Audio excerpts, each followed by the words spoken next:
Welcome back to Breaking the Glass Hockey Podcast, Episode 2. It's your host, Brownie, joined by my co-host, Kelly Dyer-Hayes, and the sassy Linda Lundergan with her sassy hair flip for those watching on video. So, hey, we're back. No mess-ups. We're smooth sailing right here. So pretty good. I'm very proud of us. And we're only 30 seconds in, so I don't put anything past us. There's room for error. Don't worry, guys. So, again, another peek behind the curtain. We were talking segments and how to figure it out, and we decided we were going to start with a mea culpa section, which is stuff we messed up on last episode, which, listen, this might be my first clean sheet, but it's not going to maintain for too long for those that know me from the morning skate. But I'm going to let Linda take this away for the mea culpas. Well, I want to say first that I was thoroughly appalled by what I'm about to share.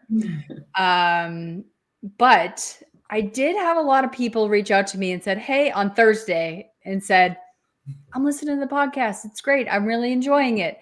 And I was like, oh, geez, thanks. And I would share with them what I'm about to share with everybody else here. And they said, oh, I didn't notice, because when people picked it up on Thursday, even if it wasn't a half an hour before puck drop, as I was referring to, they just thought that's how it was released, or maybe we were supposed to release it at 6:30 or so. It probably wasn't as bad as I thought. But what happened was I was very excited for the playing games, very excited. Yeah. Happened to live at, 90 minutes or so from Ithaca, and ready to head down there and see some great hockey and see my good friend Laura Schuler, and had my family all ready to go. And my daughter falls on the playground during the day, and then I have to go pick her up at school, and we got to bring her to the dentist because she hit her teeth. And I thought, this is just throwing off my whole night. So I set myself up mentally, preparing myself to watch the games. So I go all day Wednesday thinking I'm not going to make the game. We're going to do the podcast. I'm tapping my watch. I'm talking about these games. They're all happening tonight. And I was on the wrong day. So Kelly, I was on the podcast. I mean, it's all there and recorded, saying I can't find it on ESPN. What's going on? Why does it say your event has not started? I was in my living room yelling at the TV. Kelly texted me and said, I just checked the schedule. It says the games are tomorrow. Now, here's the plus of this plus minus already, even though we usually finish with that.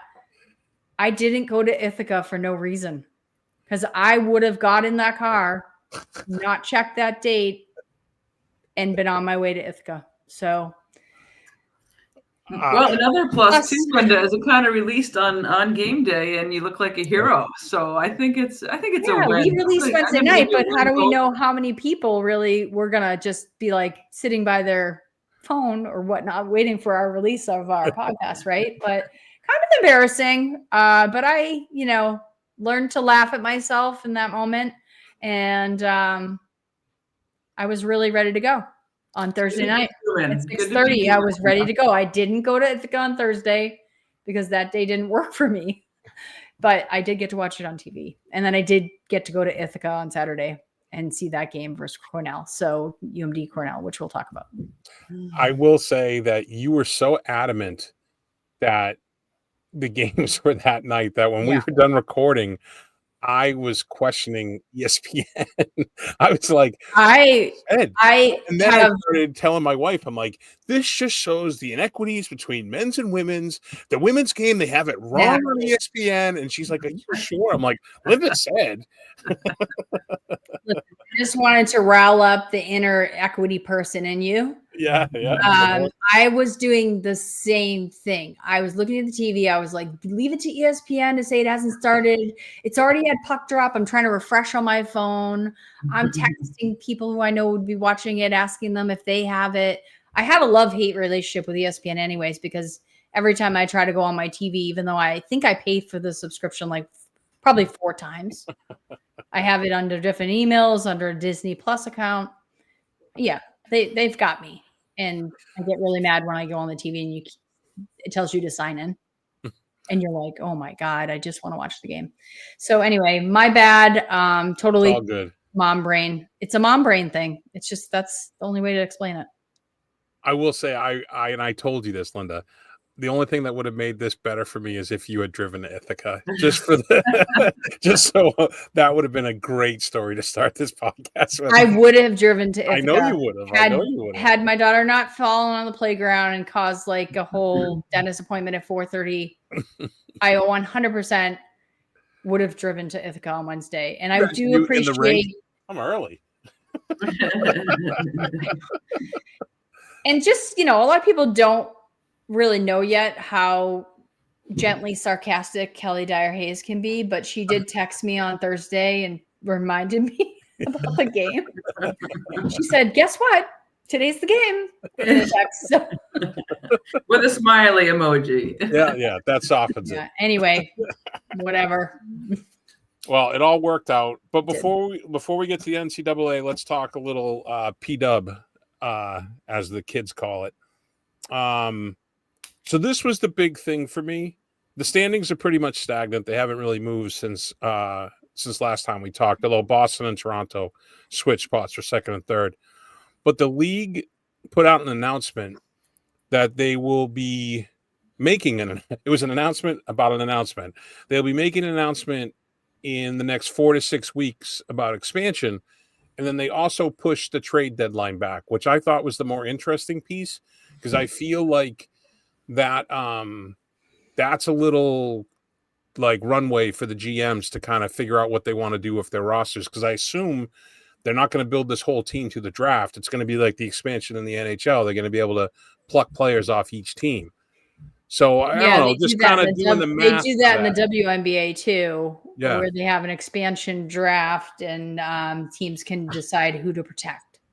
Yeah, so I thought that was interesting that they moved the trade deadline, and I thought of reaching out to my good friend, with quotes, Danielle Marmer. Like I said to someone else earlier, the only mistake I've ever seen her make was giving me her personal cell phone. But I was like, I don't want to bother her on this because she's not going to tell me anyways, But well, I did great showing in Detroit though. Oh yeah, awesome. Yeah, you have to have that on here too. Yeah. So. Well, what do you guys think? Do you think which I mean, based on the takeover tour, I feel like they want to strike while the iron's hot, and I would think that teams will be announced as, and the influx of players coming. I mean, yeah. If you could bet on it, I would bet that they're announcing 2 teams. 2 teams? I think there's going to be 2, and I honestly think it's going to be Detroit and Quebec. I don't know why, but that's just my gut. Maybe it's because I want it so bad, and it's pretty central, and that would be such a thing for Quebec to get a team. Although I wouldn't be surprised if it was Seattle, Vegas either. So I don't think it's going to be 2 U.S. teams. Okay. I think it's going to be Seattle, one in each. Yeah, I think it'd probably be one in each. I don't know. Detroit made a great case. I think the location is excellent for ease of travel for the teams. I mean, maybe flying isn't great these days, and it might be nice to say, oh, Toronto, we can go down to Detroit, but sometimes driving isn't great either. Right. I think the logistics and the cost associated have to play into this picture. Like Seattle, Vegas would be nice, but maybe that's 2 years out. But maybe you'd want more teams to make a whole swing like that, in the future. And they can, like the Bruins are going out on a 5-game road trip, something like that. The Fleet go out west for 5 games and do like I don't know. Like a tour. Yeah. Yeah. But I think it's going to be a West team for Canada. What did they do? Vancouver, and they did Edmonton, right? Yep. Yeah, I think it's going to be one of those. And then I think, I don't know. I think Detroit. Okay. Yeah. I don't know. I just thought it was interesting, especially when they pushed that deadline back. I thought that was a little wrinkle that I'm like, oh, this means this maybe, got my conspiracy board and my strings out. Like you alluded to, Linda, in Detroit, they set a new record for an American women's hockey game with 14,288 in attendance at the Little Caesars Arena. And the league also topped 1 million fans since opening night. So it's big milestones, I mean, it's trending, everything going in the right direction by for sure. New York Sarah Fillier is the first PWHL player to have a 5-game goal streak.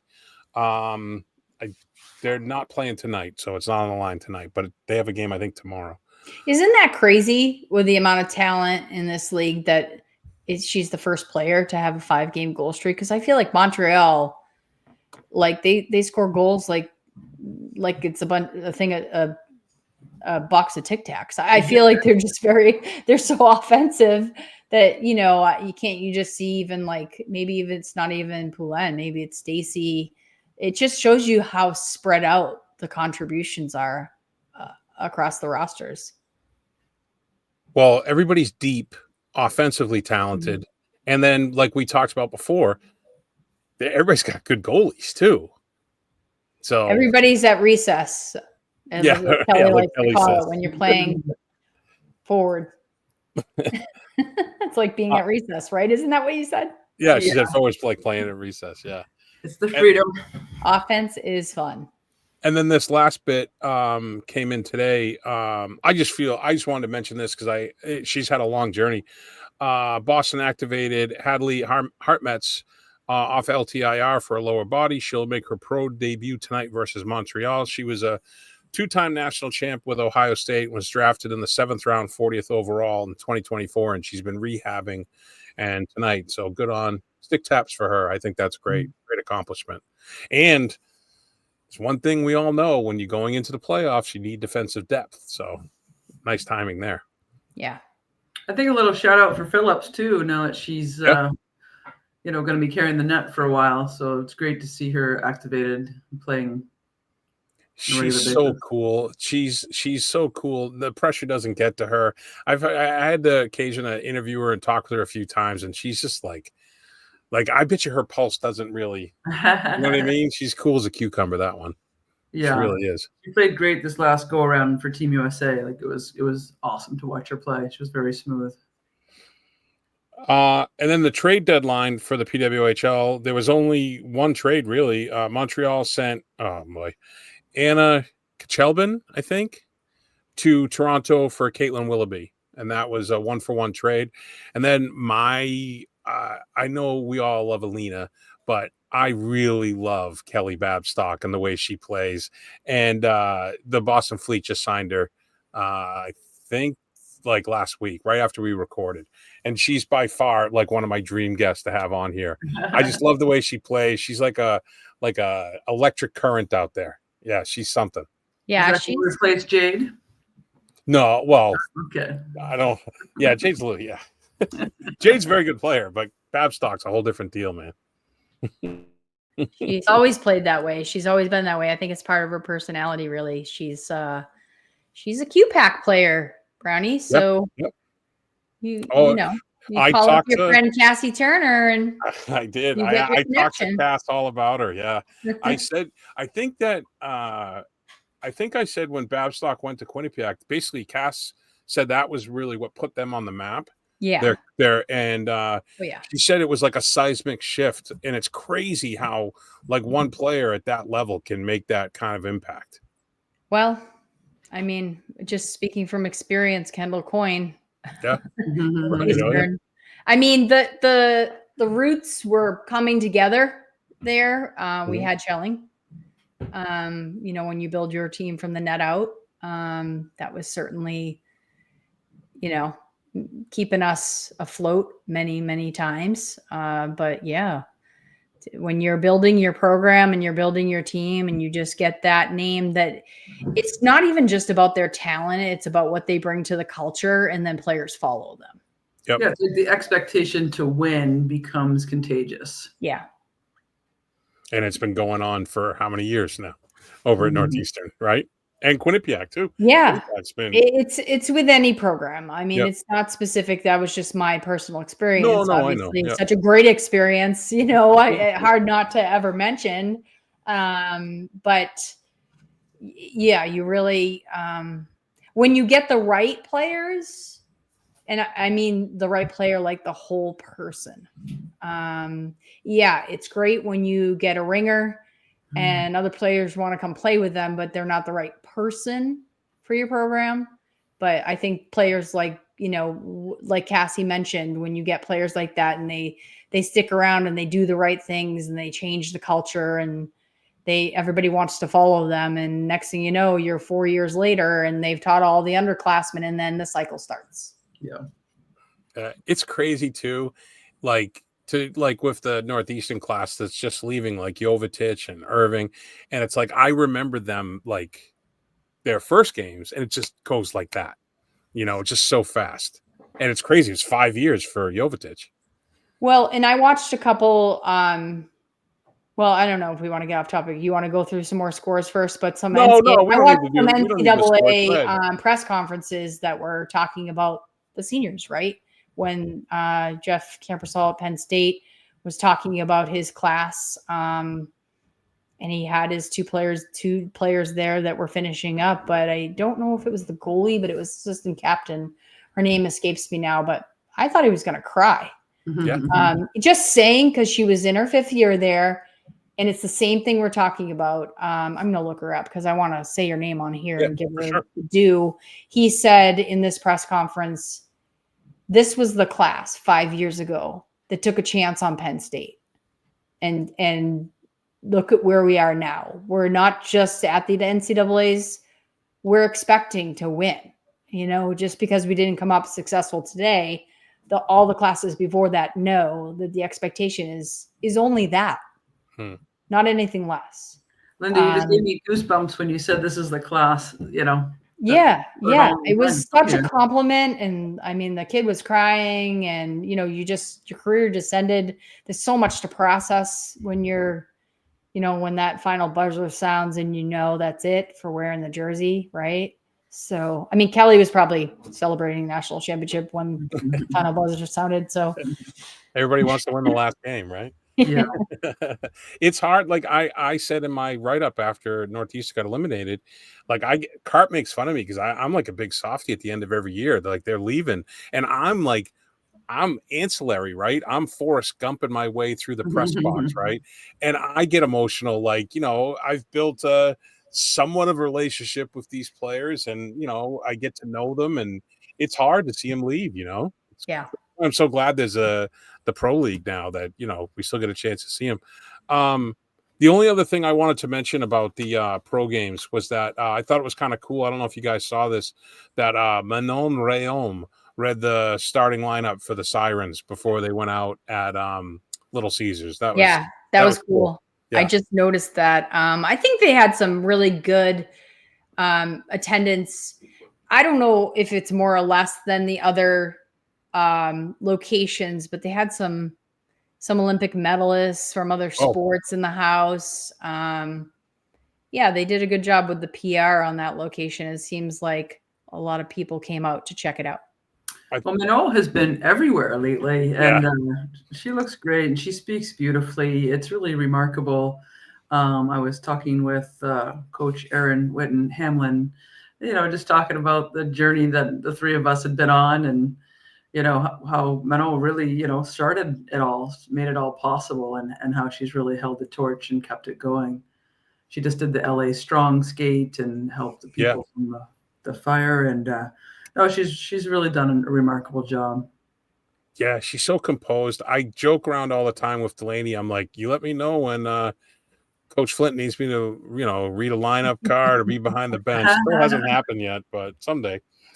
All right, let's talk NCAA because that's really what listen, the pro game's great, but this NCAA tourney is going to be over soon. So it's like you want to see it, but you also don't want it to end, if that makes sense. You know what I mean? Like a bottomless ice cream bowl or something. You don't want it to be over. All right, so the play-ins, the regional semifinals. I'll just buzz through the scores and then we can go back. Okay. St. Lawrence over Penn State 4-1, Minnesota Duluth over Sacred Heart 6-1, and Clarkson over BU 3-1. Those were the winners. The St. Lawrence Penn State game was the game I watched the least amount because it was making me dizzy with that camera angle. And I've had too many concussions in my life to sit through a hockey game like that. You had to take your Dramamine. My daughter walked in the room and she went like, "What is this?" And if an 8-year-old can point it out, then there's some issues there. But it was a good game. I will say that for what I did see, it was a good game. And yeah, St. Lawrence, I think I probably picked Penn State. So that would be par for the course. I did too. I think I was like kumbaya diplomatic for the leagues, and I don't know, didn't work out. Well, it's hard when they're so dominant in their own league, and then you know what I mean? It's you step out of it and look what happens. You want to talk about, I should keep quiet with Minnesota Duluth and Sacred Heart. And listen, Schuler, if you're listening, I was just trying to motivate the squad by picking Sacred Heart. So you're welcome. You're welcome. I did get a text. I will not name. I was so happy to hear a few people listening in the podcast on Thursday. Yeah. And I did get a text that said that Sacred Heart's not working out so great for Brownie, is it? So I won't name names just yet. Oh, you can tell me offline. We'll wait for the guest interviews when we can talk about those things. We'll save the digs for the in-person. Hey, I motivated the squad, so that's what I'm hanging on. And then that Clarkson PU game, I probably saw the most of. Clarkson got up early 2-0, and I was like, "Ruh-roh, the Terriers are in trouble." But all credit to BU and the players and the staff. They dug in and made it a game. They hung in there, and Clarkson had that tremendous forecheck going, and BU countered it with the quick ups. And I will say this. I know we're going to talk about this in the Do Better, but they're not the Golden Eagles. Just let's make that clear. That was said a number of times during the broadcast. Yeah. Like, come on. You have a sheet that has all the pronunciations, all the names right there, because I get them in the press box too. And yikes. So that's like going to the Northeastern game, and they're like, "Oh, the Basset Hounds." Like, what are you doing? You know? So, but yeah, there's your little synopsis. You guys, you saw most of these, right? Yeah. Oh, yep. Because Kelly told me when the game was, so I knew when to turn it on. So, Kelly, when you watch, do you see like a goalie and you're like, "Oh, can you tell like, oh, they're on," or they look like they're not having their best day? Can you see that without knowing them, or is that just something that you need to watch them more and more to be able to pick up on something like that? I was just really impressed with the talent and the strength and the coordination. Like they just really just an upward level of talent and skill and control, and this all new relaxed way of playing still catches me off guard a little bit. I mean, they're very relaxed. The stick's not always on the ice where you're always trained. You sort of stay in your stance. Now they kind of stand. When the play is not directly in front of them or happening that they need to do anything, which actually makes sense. We used to call it economy of motion, right? You don't want to waste your energy when you're just like standing in goalie stands for no reason, but it's still funny for me to see. But I thought, again, strength and skill and all that, I was just really impressed. So seeing that they're off, no, I wasn't looking at it in that regard. I was just really in awe to see how far it's come. And yeah, the other note, I didn't put it on here, but the BU goalie's name is Callie Shanahan. It's not Kaylee. It's not Kala. They said it 3 different ways, which again, straight up my tailpipe while watching. It's nothing makes me madder than that stuff. All right, so then the regional finals. Clarkson took on Wisconsin. Wisconsin 4-1 got the win. Minnesota over Colgate 3-2. Ohio State over St. Lawrence 6-1, and then the edge of your seat game, Cornell over Minnesota Duluth 1-0. It was crazy. That was a tough goal. Like feeling for the goalie there, that was tough. That was really, yeah, really that's a wraparound. Yeah. Well, then it's off the defenseman's skate. Yeah. Yeah. But nothing is ever one moment, right? And they were just bearing down. They came at them in full force on that rush, and Cornell was bearing down on them quite a bit in that series of plays. But the game, the ice tilted both ways many times. Yeah. Yep. It was an edge of their seat. I was in person. Yeah. That must have been fun. And it was crazy. It was very raucous. We decided to sit at the end of the rink. We had our 2 kids with us. So we had come from a basketball game. We were not getting the greatest compliance from our children about going to this hockey game and waiting 2 hours to see the person we know. But we get there, we sit down, we're at the back, we're at the end of the rink. Cornell's rink is, it's a great rink, actually. The fans are like right on the ice. Big, typical Ivy old school rink. And we're at the end. We just said, let's sit at the end so we can just see straight down the ice. But it happened to be that the student section was in front of us. And they stand up and all the football players take their shirts off. So my son was like, what is going on? Did he take his shirt off? He didn't take his shirt off, but they were into it, but they were crazy. It was a great environment, great atmosphere. A huge shout out to just the Cornell following and anybody else who was there just want to see a great women's hockey game, because that's what they got. The only note I had was Clara Van Weeren. She ends her playing career as UMD's all-time games played with 174 games played. Excuse me, grad student, captain, All-American, and All-American scholar. So good on her.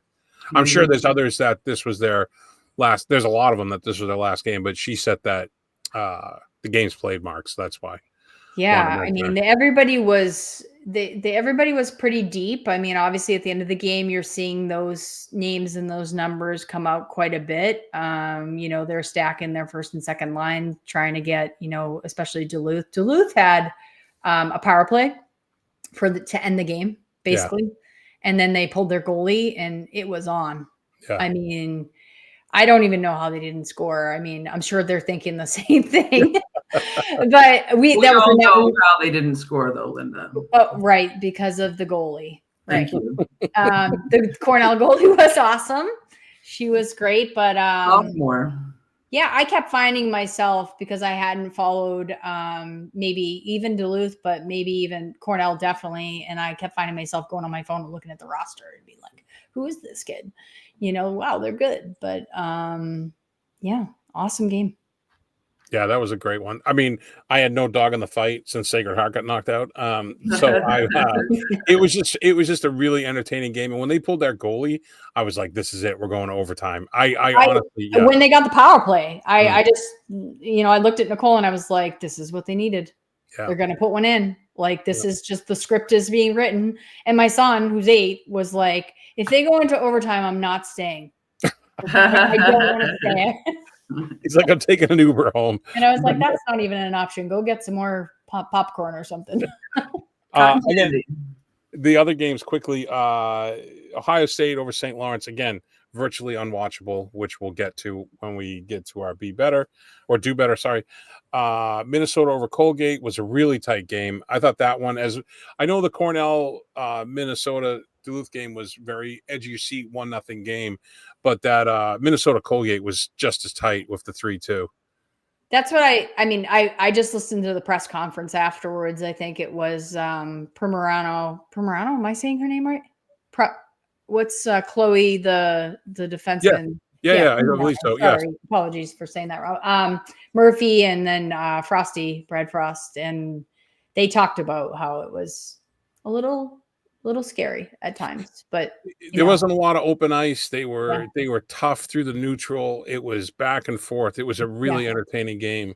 Well, and to be Clarkson, Wisconsin was too, and Clarkson got out early, and I was like, "Holy smokes, is this going to happen?" But then Wisconsin just was like, let's I get the know. dogs out of the I ball. was refreshing. I was refreshing my phone and I was like, oh, here it goes. Yeah. There's one, there's two. Yeah. Exactly how it went. So, yeah. Yeah. They're so deep. It's good showing by Clarkson. Nothing to be ashamed about by any of these teams in it, And then the only other notes I had, so Ohio State's looking to repeat as national champs. The last team to repeat was Clarkson in 2017 and 2018. And then Linda, this is the one that we were talking about that you were gonna remember you were asking. Wisconsin has Layla Edwards, Carolyn Harvey, and Casey O'Brien as the Patty Cavs finalists. The last team to have 3 finals for the Patty Cavs was University of Minnesota in 2013 with Megan Bozek, Amanda Kessel, and Noor Ratty. Yeah, Ratty. Finnish goalie. Yeah. And this is only the second time that's ever happened, that 3 teammates. Thanks which for I was surprised fact-checking at. that for me. Yeah. Yeah, I pay attention. That's why I had the paper. I make little notes while we're talking. So I feel like we need to tread carefully here because we don't want to alienate anyone in the do better section. But holy Shalasky, what are we doing? I don't even know who to blame. NCAA, ESPN. Like, you had a camera on top of the glass, it looked like, and it was manned by Shaky the Clown, who's never watched a hockey game. What? And mesh, like through the meshing, like half glass, half mesh as well, just to like really, so you could see as it shook the line of the glass. I mean, it was seriously like being on the ocean. It was horrible. And like the play would be, it would be like the camera's here and the puck, it's on the puck, and then it wowould lose the puck and then it would jerk. Yeah. And it was like, what? This is like when my daughter's playing Minecraft and I'm like, I can't watch. It was horrible. And like, there's no way the men's tournament's getting that. There's no way. So you said a couple things to start. I know. I was just trying to get you fired up. No, this is good. It's good. We said this in the first podcast, right? We're not going to shy away from issues, right? So we have our text thread going with the 3 of us and we're talking about games, and then I'm in Ithaca, so I'm not watching, but this was my observation on our Thursday night, thread when I was being sassy, Linda, then too. I think I said to you on the thread, I've seen better live barn video. Yeah, 100%. And that's pretty sad. Who's responsible? TBD. We're going to figure that out. We're going to talk to some people. I know there's some conversations and there's been feedback in the past, not just this year, about this topic and this issue. So I'm going to dig into it a little bit. I'm going to find out who's talking about what this weekend. But if I were to guess, I would say it's the host school's responsibility. But here's the thing. A couple of those, we're not going to name any names or any teams or call anybody out on, but the coverage needs to be better. The operations need to be better. Hands down, right? It's second-class citizen work to host a playing game and then only have one camera angle when you wouldn't do that for your own home game. Right. Right? There were 3 playing games, so we could be talking about anybody here. But then there are circumstances where the rink was the issue. Like the setup of the rink and the way the rink is situated, I think is a big part of the issue. But that same issue of not covering it the right way, whether it be the knowledge of the people reporting, the commentators and coverage of names and mascots and whatever else, never mind the angle. I mean, one of the games looked like it was from a fisheye lens of a camera. Yeah. Like it was like, looked like a bowl, like, and it just followed it back and forth. And I was like, how are they going to do replay? Oh, they can't do replay. I mean, they have to have the NCAA standards and have the cameras above the nets and everything. But my point in saying this is that we know that the camera angles were all over the place and it wasn't up to snuff for the playing games that it would be for the home teams then repeating that. I didn't get to see the Cornell game, obviously, because I was there to see what the difference would have been like from Thursday. I did watch Thursday, but then I was there on Saturday. But it's glaringly deficient. I think in the bigger picture, it's really unfortunate because we're doing so much. I mean, like what the PWHL is doing, really is presenting a great product, so this is an overall view of a product is what was happening here. And to really just to drop it back down and to think if people tune into women's ice hockey for the first time or just checking it out, you've just lost somebody. Yeah. And so with all of the good that's being done all over the place with better videos and the personal spotlights and really highlighting the athletes and growing the interest and the intrigue and the excitement for the game, you get something like that and you're taking a major step backwards. Yeah, I go back to all the time, like, all right, listen, we're not talking about like late November Hockey East game where it's the college kids running the equipment. This is the playoffs. It's national games. It's the national tournament. What are you doing? And there's no way that the men's program would have this. Well, and that's why I say it's probably a combination of responsibility that we want to consider and that we want to see what the discussions are about, because I want to say NCAA do better, but I'm sure there's a lot of onus on these whole schools to put on the game and to do it. What are the standards? Right. Are there any standards? Is there because a review you saw process? 2 different productions for playing games versus the regional game. So, first of all, what are the standards? Let's talk about them. Are there standards? And if there are, you might want to rethink them.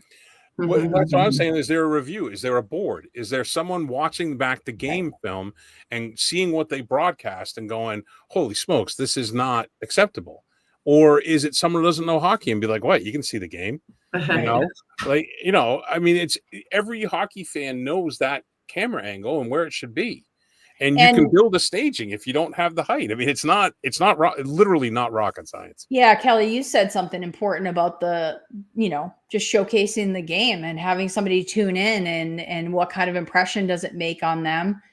This tournament is short and it's in a time when March Madness hasn't started and it's dabbling into only a night or two for people to watch, which is very doable around I'm a huge March Madness fan, so I'm going to be going crazy in the next 2 days trying to do my brackets. But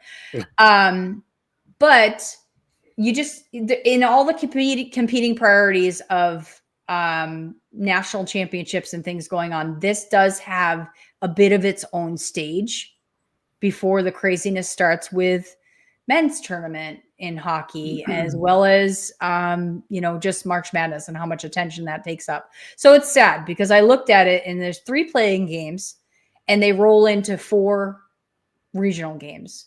And that's at a repeat location. So why should it be so hard? You didn't have to move anything anywhere. You didn't have to set up a new crew. You didn't have to roll out something different at a different rink and figure out how you're going to do it. And then, so that's what, 3 games and then 4 more games. That's 7 games, right? And then we go to the Frozen Four. And is that right? 7 games? Am I doing that right? Yeah. I mean, you're only 4 goes into 2. Right. So, and then you're playing 2 more games and then you're playing 1 game. So we're only asking for 10 games to be quality. That the playing games aren't run differently than the national championship, to be honest with you.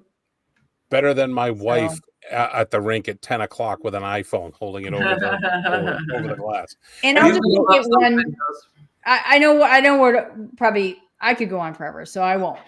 But I'll just take it one step further and say, again, the coverage with the commentary and who's doing what and knowing the players and understanding, maybe bring in, I know they'll bring in, they in the past they've brought in AJ Malesko, Griswold.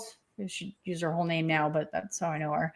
And I know, Angela Ruggiero did Hockey East, and they'll bring in plenty of great names. But now Nesson has signed Gigi Marvin, Carson Duggan, all of those guys. Hopefully, someone very knowledgeable gets the nod to come into the national championship, but there's other pieces. Well, I noticed that during the stage games. I think that's what you're getting at, is there was no effort to have a woman involved in calling the game. Yeah. Where now we have a lot of talent, out there. Yeah. Exactly. And a lot of people that are capable. But there was no coverage. And again, like Nesson here locally in the Boston area has done an outstanding job. And so it's our expectation here now when we're watching. So I was very noticeable to me is like without any involvement at this level for women in the game. And the further piece to that was the games I didn't see on Saturday when I was at a game physically. Mm-hmm. I was searching everywhere for press conferences, and I could only find, and again, WCHA, I think they're the ones that put out the Minnesota press conference, and I was able to watch the Penn State one, and I can't remember if that was AHA, was that what we call it, or who put it out, but I couldn't find them all. I searched everywhere online, and I wanted to watch each game's press conference and hear what the players and the coaches were saying, and I couldn't find them, and that's unacceptable. That, I think, falls on the host school, because I've experienced traveling for Northeastern within Hockey East and Northeastern getting a win. And because Northeastern won on the road, the press conference becomes like at the bottom of a stairwell with, a bunch of people around. So that's on that one I can answer for you. But I did want to, you mentioned something, Linda, about how this is in its own like window with the sports calendar. And I think it was the Hockey News is wanting to get the IIHF to move their tournament earlier, or I'm sorry, move it later, so the women's hockey tournament can start later, so it syncs up with the men's, because they think that'll get more of a spotlight on it. And I have to say, I thoroughly disagree, as I understand how the infrastructure maybe is better for the men's game, but instead of just having the women piggyback, I like the women standalone, how it's its own thing. We just need to elevate the infrastructure to that. Does that make sense, the way I'm saying it? Dug into that for the Beanpot, yes. So that was a big thing that we looked at. Like, do we want to have it, coincide with the weeks of the men's, or we want to have it its own thing? And obviously, we directed it to have its own time, and I think that was the best result. I agree 100%. I just wanted to, verbalize it on whatever platform we have that I disagreed with that article. So I think the important takeaway in the point of a segment like this, I know we've kind of drug it out a little bit, but it really rubbed us the wrong way in the idea of the proverbial breaking the glass. That was not that was not a standard that would even get us close to that, right? So we need to do better. Whoever responsibility it is, we need to do better. It needs to be done better. So I keep having this vision of, this would be a great topic at the American Hockey Coaches Association meeting, the coaches meeting. Oh, it is. I did talk to one coach who said this has been brought up before. Because when you talk about bylaws and rules, and I'm not one to always like to add those to everything, but this needs to be a set rule of a minimum standard of coverage and camera angles, and the infrastructure and the facilities to be able to do this. And if you need my daughter to testify about how crappy it was, she's available. So the next segment we were kicking around, plus minus for the week, or since our last podcast. What's good, what's bad in your day-to-day, anything you've seen. I don't know if one of you guys want to go first. I have one, sure. Go ahead. The plus is the growing opportunities for girls and women for playing hockey at all different levels, from, U12 all the way through. So that's the plus, and it's very exciting. And it's still, when you come into different areas and different conversations and you learn about more opportunities, it's just like, it's a little mind-boggling for me. But the minus is now learning how to navigate this, where you don't have a lot of, lack of a better word, role models that have navigated all these different avenues before. So it's a very interesting time.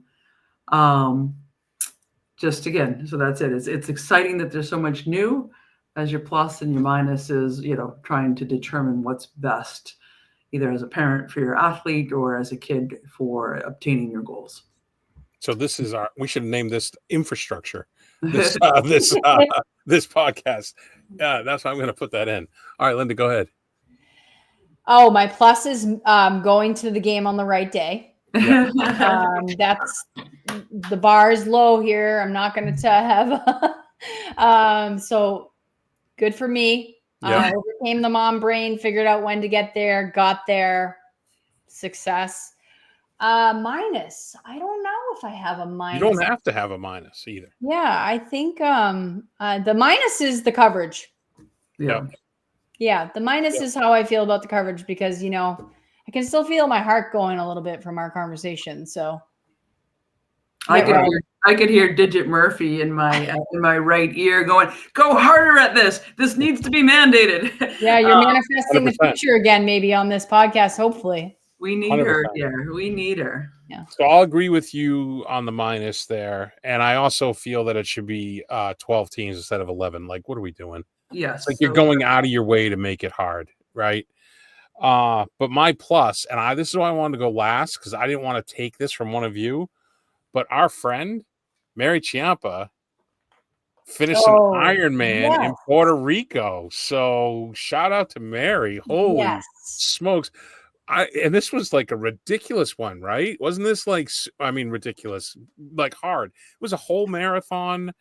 I don't know how long she swam, but this was like the big 90 point or 70 or something. 70. Was it 70.3? I don't know the number, but I did. I know she was in the water for 2.5 hours based on her posts. And then like the bike, and then run a marathon. Like, I wouldn't even want to go for a 26-mile car drive.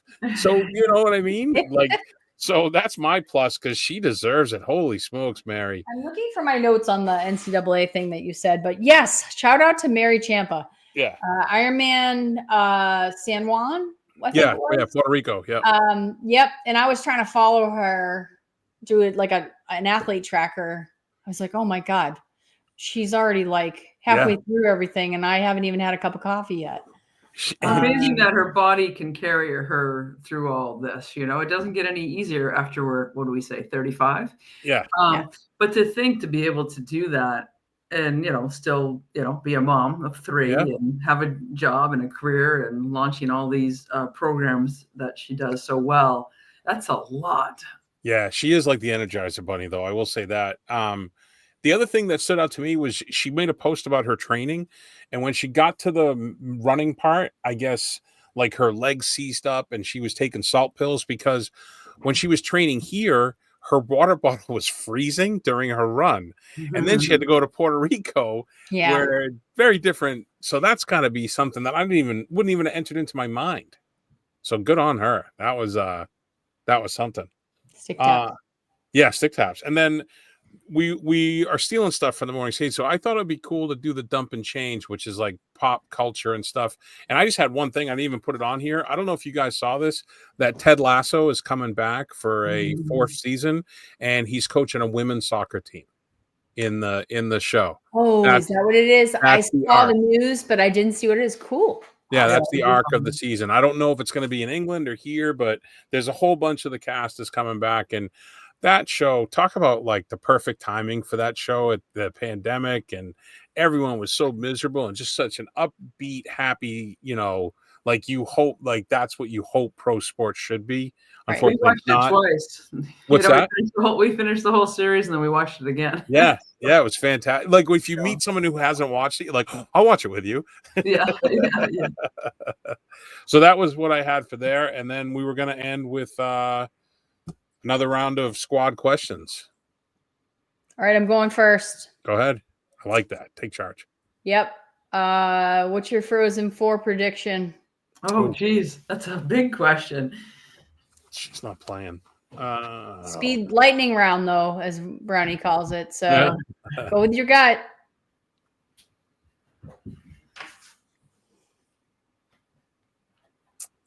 You want the winners of the two, Just and give then me the national champion and the score.